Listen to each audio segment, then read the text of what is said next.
महाराज ऐसे चिंताग्रस्त राहू नये. तोडगा यातून तोडगा रघुनाथ पंत, आम्ही तोडगा शोधतो आहोत असं का वाटतं आपल्याला? तसं समजत असाल तर पंत, या युद्धाची तोड पहिल्या दिवसापासूनच आमच्या हाती होती.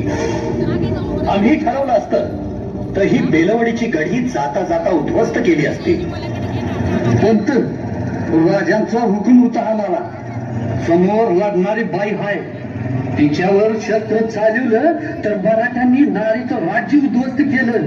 यो कलंक लागल कपाळावर. होय हंबीरराव, रात्रंदिन हीच चिंता सलते आम्हाला. अवघ्या कावेरी पट्टम ते वृद्धाचरम पर्यंतचा बेला दक्षिण जिंकणारी आमची ही सेना, ही बेलवडीची गढी तिच्यासमोर काय कौतुकाची. हा आमचा येसाची कंक. कुतुबशहाच्या आखाड्यात आमच्या शब्दाखातर हत्तीला चितपट केला यानं. या सावित्रीबाई देसाईच्या संपूर्ण फौजेपुढं आमचा हा एकटा मावळा देखील पुरेसा आहे. मग राजे, हा विलंब कशासाठी? गेले 25 दिवस आपली फौज लढतीये, अद्याप यश पदरी पडत नाही. दक्षिणेशी मिळालेली दौलत या युद्धावरच ओळखून टाकायची की काय आपण? पंत, ऐसे खचून जाऊ नये. आम्ही आता वेगळा विचार करतो आहोत. ऐसे समजा की सावित्रीबाईला आम्ही 25 दिवसाची संधी दिली. आता या उपर नाही. कुरापत त्यांनी काढलीये, त्याची शिक्षा त्यांना भोगावी लागेल. म्हणजे महाराज, आपण हल्ला करायचा? हंबीरराव, आपण आमचे जाणते सेनापती.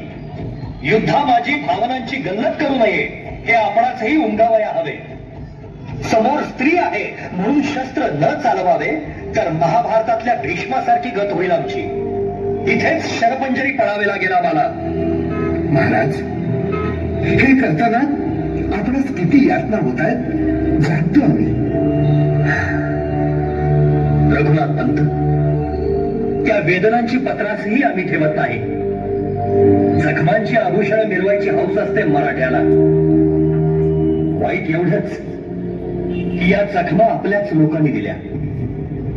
अफजल खानाच्या फौजेतून आमच्यावर चालून आलेले आमचे चुलते मंबाजी राजे भोसले, खानाला जाऊन मिळालेला आमचाच सवंगडी खंडोजी खोपडा, आमच्यावर शस्त्र उगारणारे सुप्याचे मोहिते मामा यांनी तरी वेगळं काय केलं पंत? जगदंब जगदंब. पंत, भाऊबंदकीचा शाप आहे या मराठी रक्ताला, अगदी महाभारत काळापासून. सखोजीराव, जी राजे, जैसे जे असेल तैसे स्वीकारावे. धाडी कलंक लागतो म्हणून विस्तव शेल्यात बांधू नये. उद्ध्वस्त करा ही बेलवडीची गडी आणि आपले चोरीस गेलेले सर्व सामान हिसकावून घ्या. हे राजे, असंच करतो. हे चला रे.